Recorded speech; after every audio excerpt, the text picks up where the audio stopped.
Como nós havíamos mencionado anteriormente, a nossa partícula ela pode estar em movimentos de translação, como de rotação e deformação. Então, aqui tem exemplos de diferentes movimentos. Nós temos aqui a nossa partícula original, e aí depois do intervalo de tempo, a partícula está nesse formato aqui, que é bem diferente do nosso formato original, tá? E aí, o que aconteceu com ela? Ela pode ter sofrido uma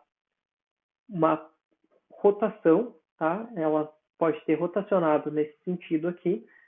Ela pode ter sofrido essa relação em relação ao ângulo delta alfa. E ela pode ter também sofrido um fator de compressão, tá? Para que ela chegue nesse formato, ou deformação angular.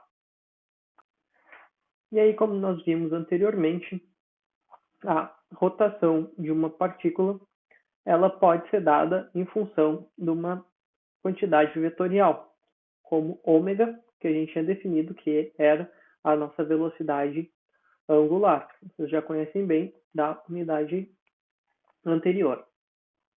E aí, então, eu vou ter um vetor ômega no sistema de coordenadas cartesianos, onde eu vou ter que meu ômega na direção y vai ser igual ao meu ômega x, que eu vou chamar aqui, que vai me dar simplesmente a minha rotação sobre o meu eixo x.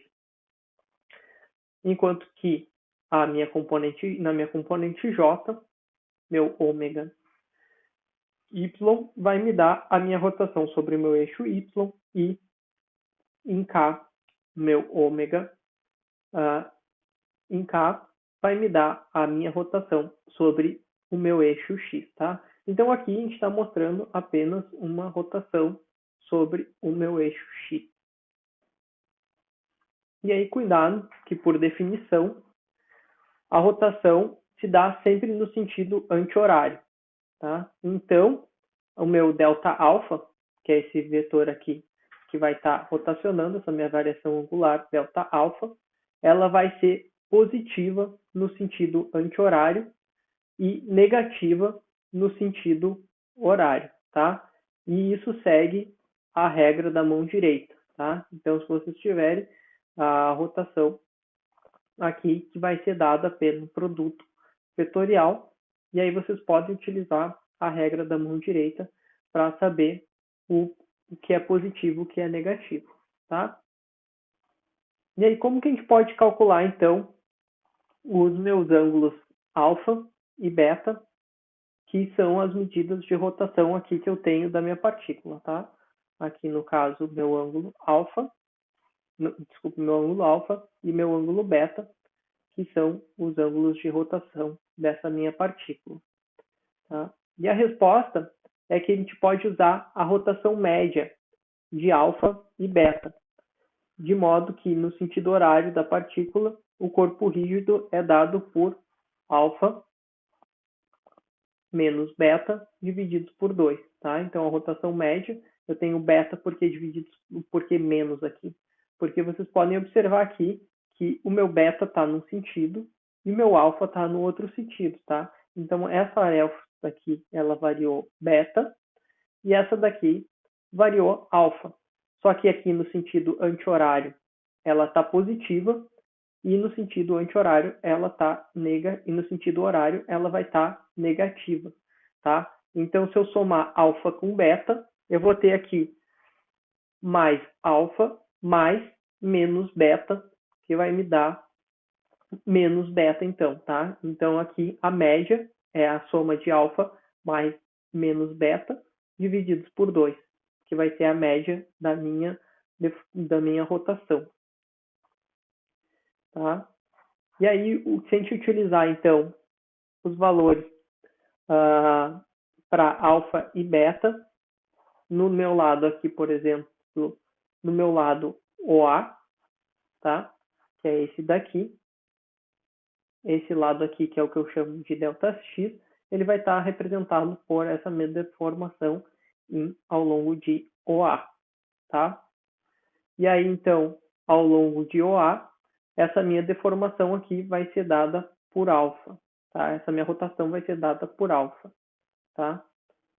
E o que sobra, então, tá? Do que sobra, se eu pegar isso daqui e rotacionar simplesmente nesse sentido, o que sobrar, então, dessa média, dessa diferença dessa média, vai ser justamente a deformação, tá? Então, se eu considerar esse meu ângulo aqui, OA, e calcular o quanto que ele rotacionou, ele vai ter rotacionado alfa, tá? Mas aqui, se eu rotacionar ele alfa, ele vai passar, tá? Ele vai vir até essa linha, tá? Então, se eu fizer a média do quanto que ele deformou aqui, do quanto que ele fez aqui nessa rotação em alfa, mais o quanto que ele deformou aqui em beta, que seria o equivalente a ele trazer para cá, tá? Eu vou conseguir reduzir e saber o quanto que é a minha deformação. Então, a minha deformação pode ser dada pelo meu delta alfa, que foi o quanto que meu ângulo rotacionou nesse sentido, tá? Menos a média do meu ângulo delta alfa menos mais delta beta, tá? Que vai me dar a rotação. Ou seja, se eu fizer resolver essa expressão aqui, tá? Eu vou ter um meio aqui. Aqui vai ser menos alfa menos um meio de alfa, vai me dar mais um meio de alfa, e aí menos um meio de beta, tá? Vai me dar um meio de beta positivo. E aí, então, eu posso escrever que a minha deformação, tá? Isso aqui vai ser igual a minha deformação. No meu lado, OA vai ser dado por um meio de delta alfa mais beta, tá? E aí, então, eu tenho que o meu delta alfa vai ser o quanto que esse ângulo variou aqui, tá? Então, se eu desenhar um triângulo, triângulo feio. Então, se eu desenhar agora um triângulo um pouquinho melhor, dado por esse ângulo delta alfa, eu vou ter aqui nessa extremidade, eu vou ter o meu delta x, e nessa extremidade aqui, ele está chamando, então, de delta eta, por delta eta, tá? E aqui eu consigo descobrir, então, quem que é esse meu delta alfa, tá? E aí, então, eu tenho que ele pode ser calculado, meu delta alfa vai ser igual a minha variação, vai ser igual a tangente, né? Cateto oposto, dividido por cateto adjacente, tá? E essa vai me dar a minha variação do meu delta alfa. E aqui no meu delta beta, tá? Quem que é o meu delta beta? Eu vou fazer a mesma coisa, vou fazer um triângulozinho, tá? Triângulozinho, tá? Esse ângulo aqui é o meu ângulo delta beta, tá? E aí, vamos botar aqui um retângulozinho. Aqui nesse lado de cima aqui eu vou ter o meu delta epsilon, tá? E nesse outro lado aqui eu vou ter o meu delta y, tá? Então aqui, delta y, delta x, tá? E assim eu consigo calcular quem que é o meu delta beta. Tá, só que no meu escoamento eu não tenho essas informações de quem que é o meu delta eta e quem que é o meu delta epsilon. Como é que eu tiro essas informações dentro do meu escoamento, tá? E aí eu posso calcular, então, pensando por que surge o meu delta eta no intervalo delta t, do ponto de vista do deslocamento horizontal de uma partícula, tá? Então, o meu delta eta, ele vai ser igual a uma distância, tá? Que eu posso escrever ela como função de U em função de t, tá? E aí, então, de um ponto O zero, né, que a gente chamou ali, ao ponto B, ele terá se deslocado uma distância x mais du dy vezes um delta y vezes um delta t. Então, isso a gente pode utilizar simplesmente uma expansão da série de Taylor para calcular o quanto que foi essa deformação. Então, aqui lembrando quem que era o meu delta epsilon, né? Ele era eu tinha um triângulozinho aqui, tá?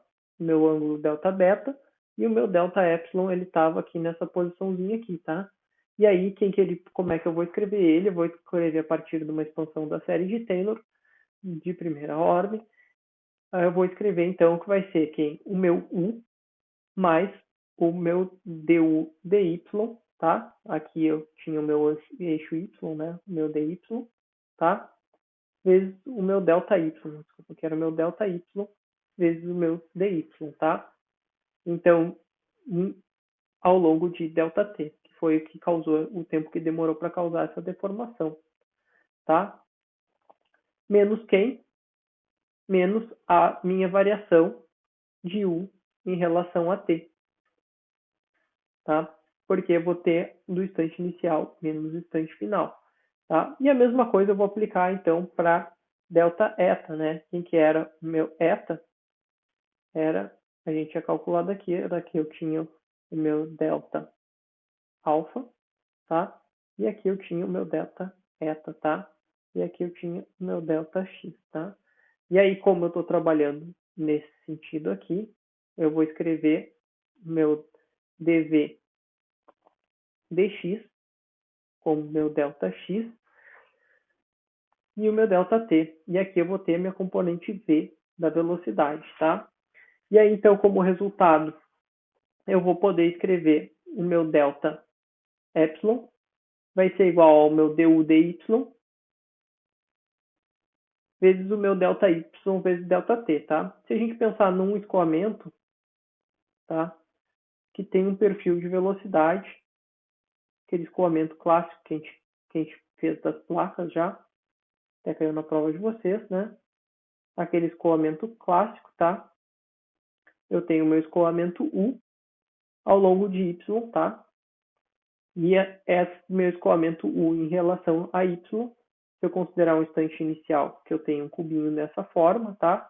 À medida que, como essa velocidade aqui na superfície desse cubinho vai ser vai ser maior que na velocidade desse cubinho, é natural a gente pensar que ele vai acabar sofrendo uma deformação, tá? E aí essa deformação aqui, tá? Vai ser justamente o meu delta epsilon, tá? E essa deformação aqui vai ser o meu delta eta, que é o que a gente calculou com essa expressão aqui, tá? Feito? Então essa seria a interpretação desses resultados. E agora vamos calcular como que isso se implica em relação à minha velocidade angular da minha partícula, tá? Então, sobre o eixo Z, eu vou considerar aqui apenas no eixo Z, um ΔZ, vai ser a combinação justamente desses resultados, tá? Então, eu vou pegar aqui a minha rotação. Lembra que a gente tinha calculado, a minha rotação era dada pela média, tá? Entre o meu delta alfa menos o delta B. E aí, lembrando que o meu delta é menos aqui o sinal, porque um está no sentido anti-horário e esse está no sentido anti-horário, então minha média fica aqui positiva. Então, minha rotação, que a gente tinha calculado, se vocês voltarem, é a figurinha C, que estava mostrando a rotação, vai ser o quanto que ele rotacionou no tempo, tá? Então, meu delta ômega vai ser o quanto que aquele meu cubinho rotacionou no tempo, tá? Então, aqui vou fazer o desenho do cubinho, tá? Esse aqui era no meu T0, tá? E aí, em T mais delta T, a gente tinha um cubinho que era mais ou menos assim, tá?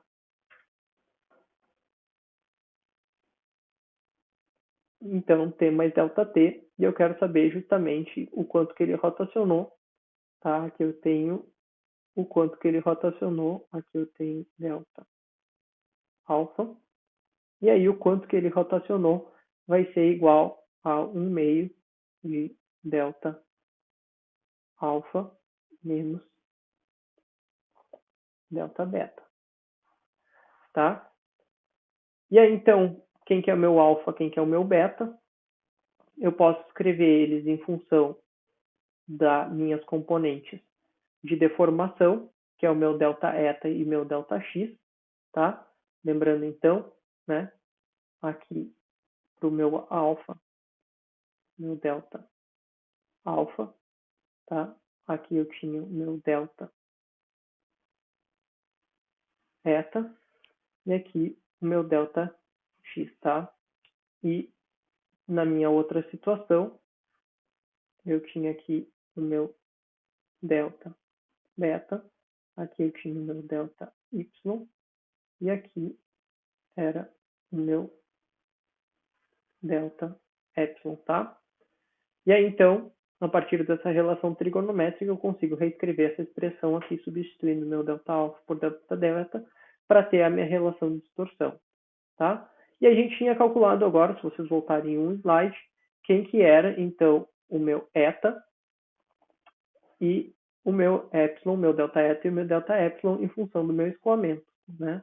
E a gente tinha visto, então, que ele podia ser escrito em função de V vezes o meu delta x delta t, e aí aqui eu vou ter menos o meu u vezes delta y dividido por delta y, delta x, delta t, tá? Aqui simplesmente para simplificar essa expressão, aí eu vou ficar aqui, eu posso cancelar esses dois termos aqui, vai ficar igual a 1, tá?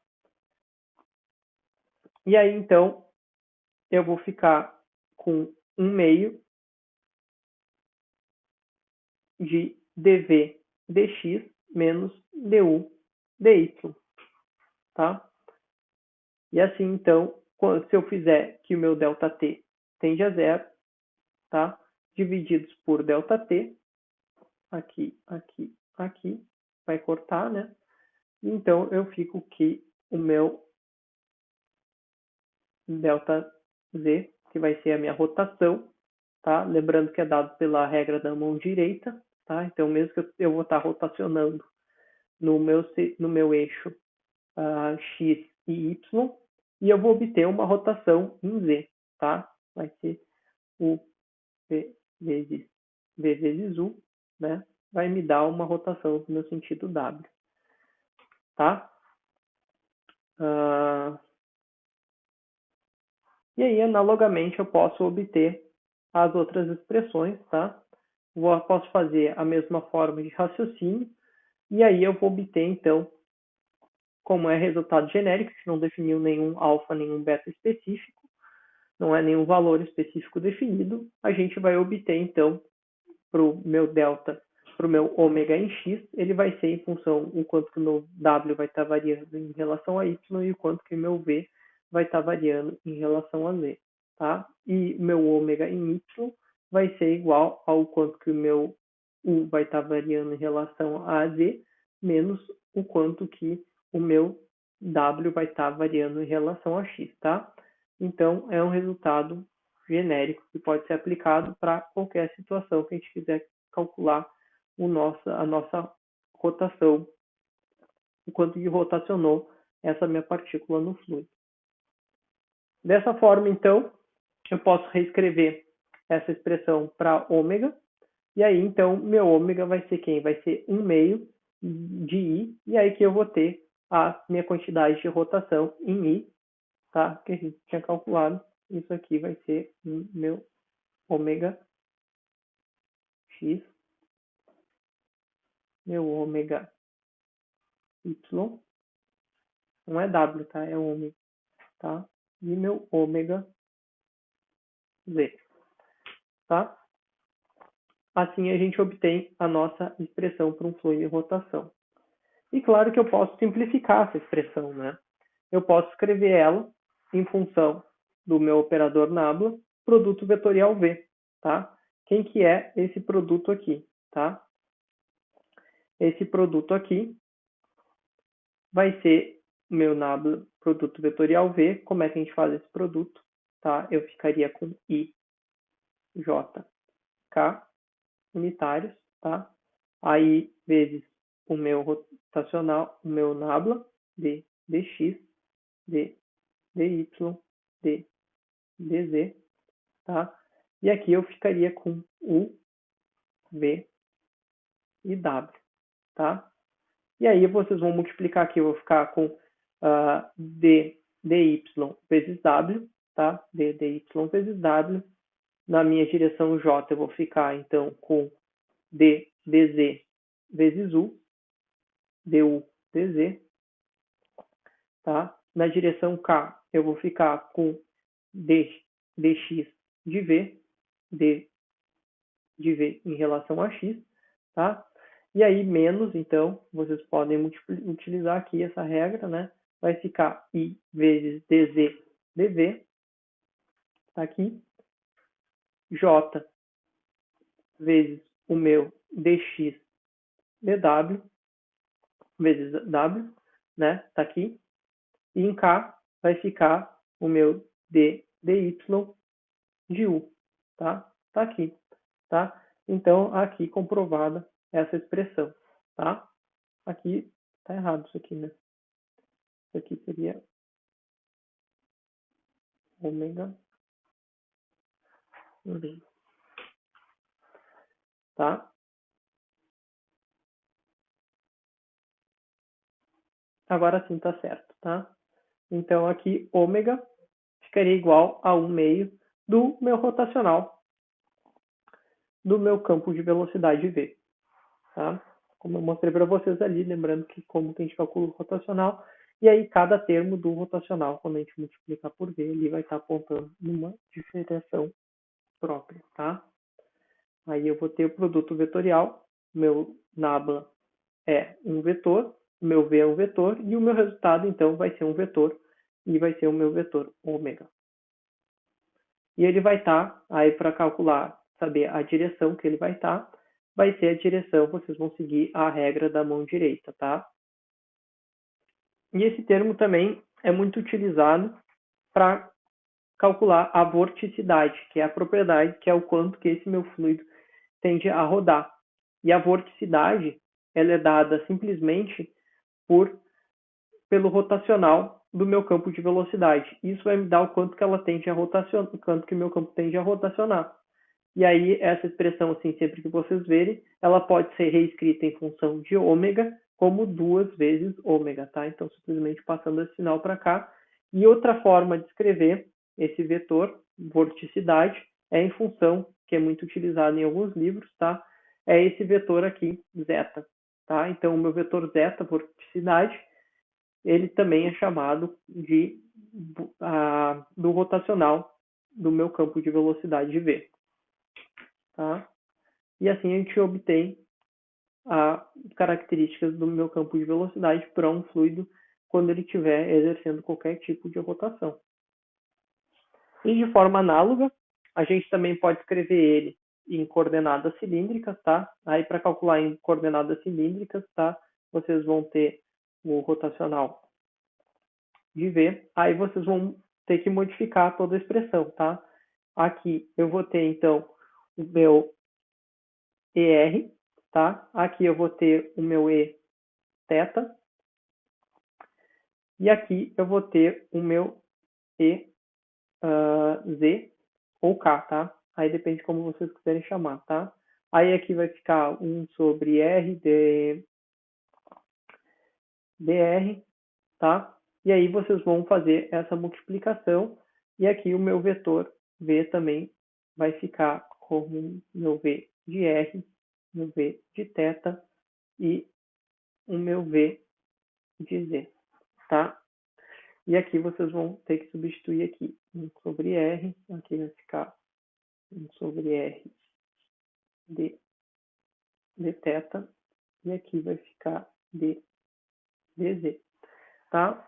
E aí, quando vocês fizerem, então, todas essas multiplicações aqui, vocês vão obter, então, as devidas proporções aqui em relação a θ, a rotacional, em função do meu campo em coordenadas cilíndricas, tá? E aí, isso daqui que vocês vão obter vai ser igual a essa expressão aqui, tá? Aqui não tem um R, né? Certo? E agora, se eu quiser calcular a circulação total sobre a minha superfície ou sobre uma curva, tá? Então, se eu tenho aqui um campo de velocidade qualquer, tá? Tenho um campo de velocidade qualquer, tá? E eu quiser saber qual que é a circulação, quanto que passou de fluido ao longo dessa circulação aqui, eu vou definir essa componente aqui, que é a que se chama gama, tá? É o gama maiúsculo. Tem o gama minúsculo, que a gente está mais acostumado a utilizar. O gama maiúsculo é dado por essa letrinha grega aqui, tá? E aí, então, para calcular a circulação sobre esse ponto, eu vou calcular ela através da minha integral de linha sobre essa minha superfície, do meu campo de velocidade, tá? Sobre essa superfície C, tá? Vai ser o quanto que circulou de movimento aqui em relação a C. Então, C V vezes o meu ds. E aí, então, eu vou ter que ele vai ser positivo, essa circulação ela vai ser positiva se o meu caminho de integração for no sentido horário, tá? Então, naquela minha curva que eu tinha definido ali, se ela estivesse no sentido anti-horário, a minha circulação for positiva, e se eu estiver integrando ela no sentido horário, ela vai ser negativa, tá? E aqui onde o meu ds, tá? Meu ds vai ser um elemento da minha superfície, então aqui vai ser o meu ds, vai ser um elemento dessa superfície do arco que eu estou circulando o meu movimento. Então vamos ver aqui um exemplo de como que eu calcularia essa minha circulação em um fluido, tá? Qualquer no espaço, tá?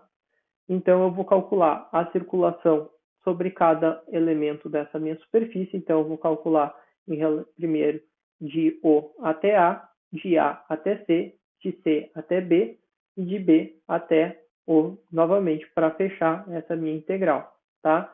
Então o que seria essa minha circulação de 0 até A, tá? Vai ser a minha velocidade sobre essa minha superfície, tá? Eu vou escrever ela como U vezes a minha superfície vezes a minha superfície dx, tá? Então vai ficar aqui U vezes dx, tá? Agora a minha circulação de A até C vai ser aqui meu V mais o quanto que variou aqui do meu dv até x, tá? Então, quanto que variou minha velocidade v desse ponto aqui até esse ponto aqui.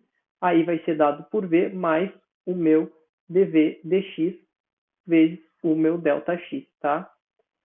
E aí aqui eu vou calcular vezes o meu ΔY, que vai ser toda essa superfície aqui, tá? Então, aqui é o meu V nesse lado da superfície aqui, tá?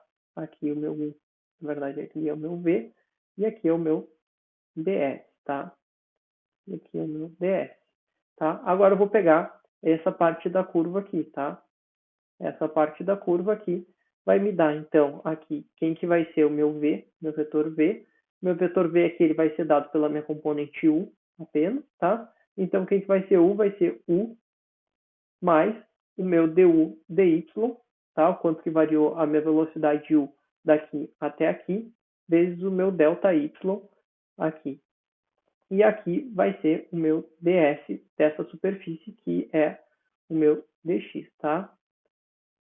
O meu ΔX, tá? E agora, por último, vamos ver o quanto que variou daqui até aqui, tá? Então, daqui até aqui, eu vou ter minha componente V da velocidade, tá? Vezes o meu ΔY, tá? Então, aqui é o meu V e esse daqui é o meu ds, tá?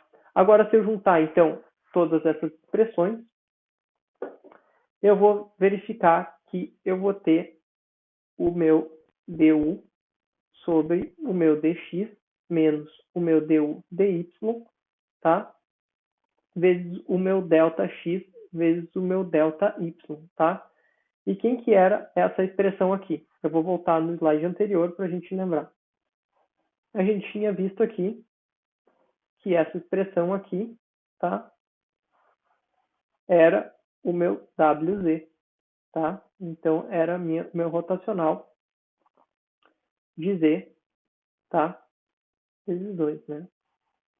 Então, voltando ali para a minha expressão, eu tinha aqui essa expressão vai ser igual a 2WZ, tá? E aí, então, como que eu faço para calcular, se eu pegar essa expressão, se eu integrar ela, tá?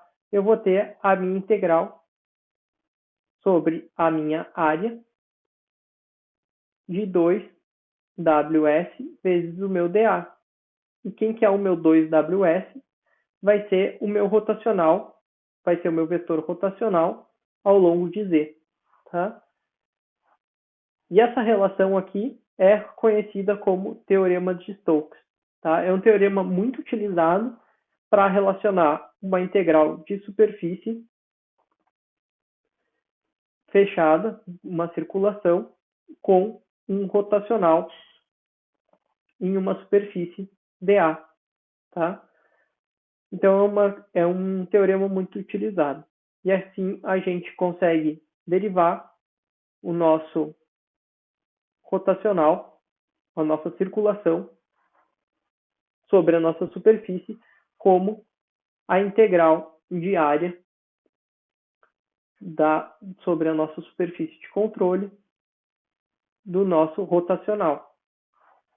Tá? E, claro, isso aqui que a gente fez foi um exemplo apenas unidimensional, mas se eu estivesse trabalhando no meu plano tridimensional, tá? Se eu estivesse trabalhando no meu plano tridimensional, eu simplesmente poderia expandir essa expressão aqui, e aí sumiria esse z aqui, eu poderia generalizar essa expressão como a minha circulação vai ser dada pela integral sobre a minha superfície de controle do meu rotacional, do meu vetor velocidade vezes dA. Tá?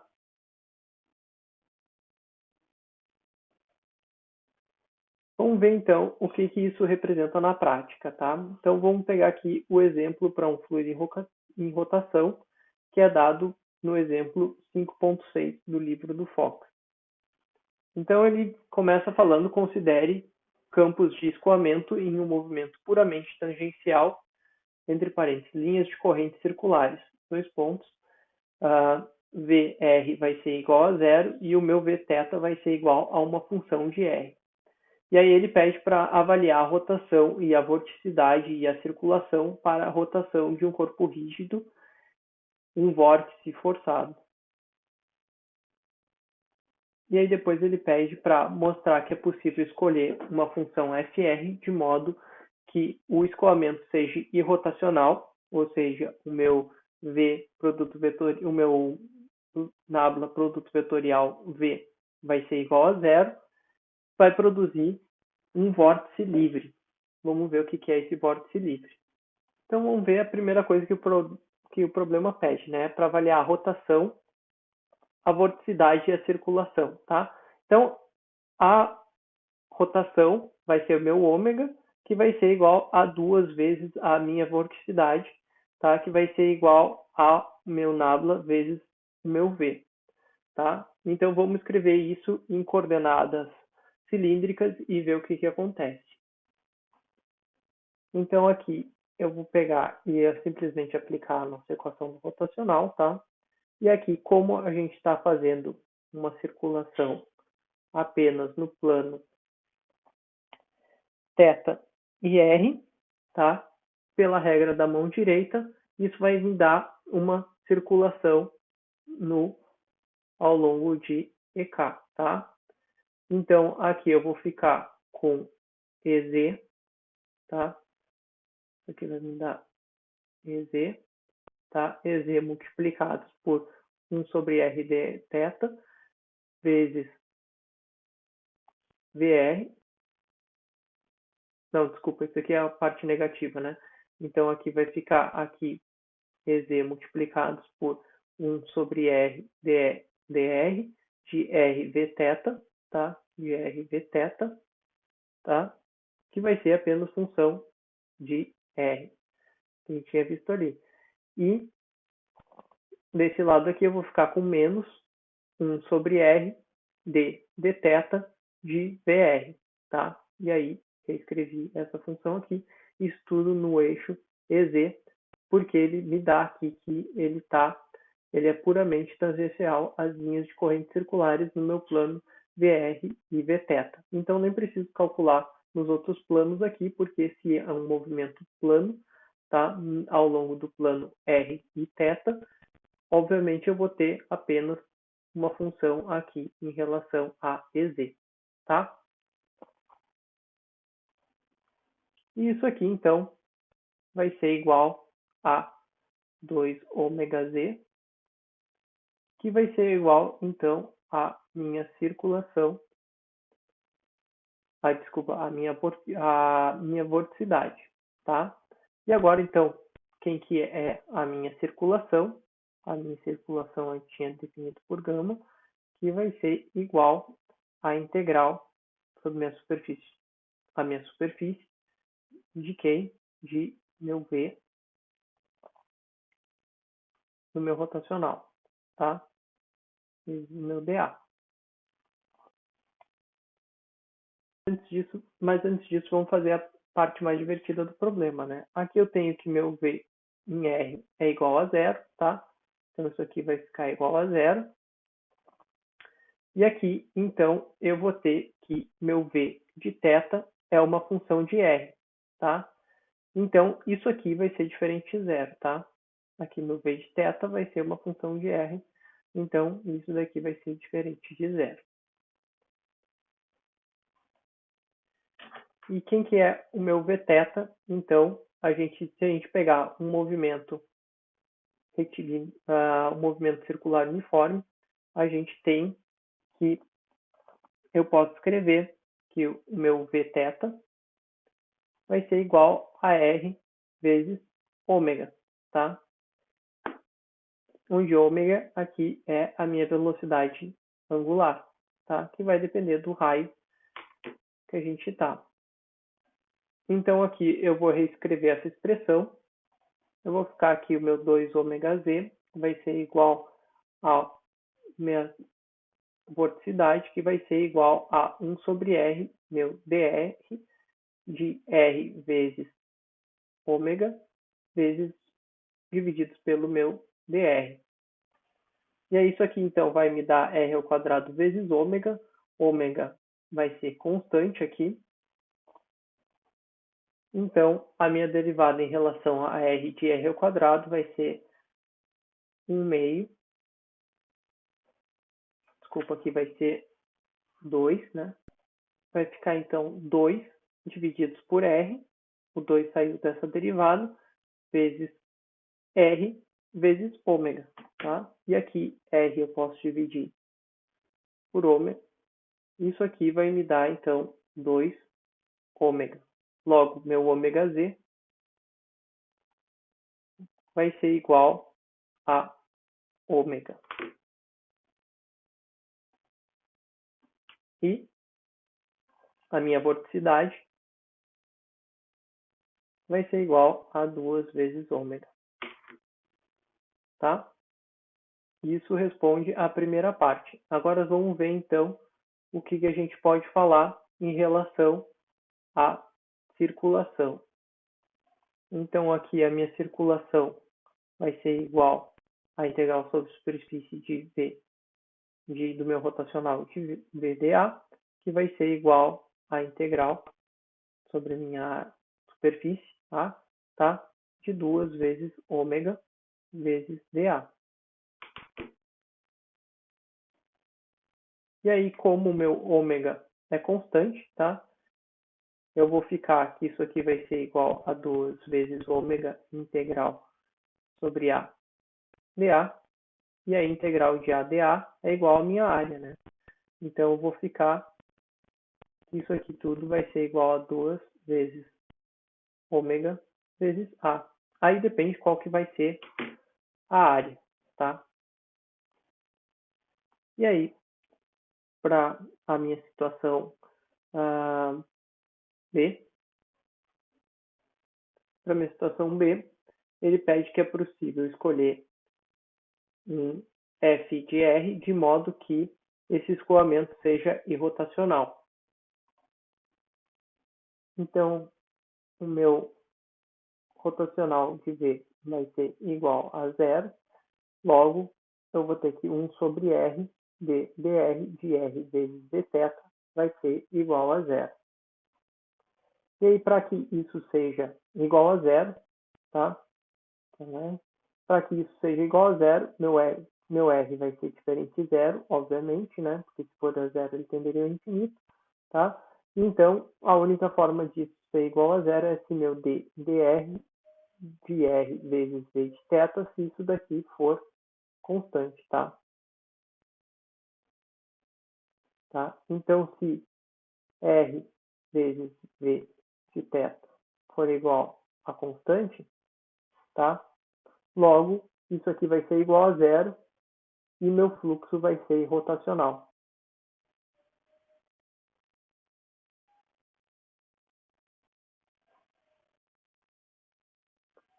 Tá? E agora ele pede para a gente definir uma V de θ que seja igual a uma F de R, de modo que essa variação aqui seja constante.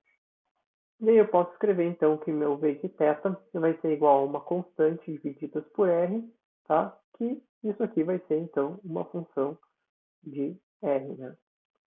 Apenas de R, tá? Então essa minha constante ela não pode ter nenhuma função em θ. Ela nem em V, ela é apenas uma função de R. E aí então, vamos dizer que esse desenho tivesse bem feito, elas fossem linhas regulares, tá? Que está quase um oval, mas era para ser como se tivesse todas elas compartilhando do mesmo centro e mesmo raio, tá? Então eu teria aqui o meu V de θ, e aí, à medida que eu multiplico por uma constante de 1 sobre R, tá? Minha velocidade vai diminuir aqui em relação à medida que eu me aproximo do raio, a minha velocidade vai aumentando com uma velocidade, com uma proporção de 1 sobre R, tá? Então, eu vou diminuindo o R, a minha velocidade de θ aqui, ela vai cada vez aumentando mais, tá?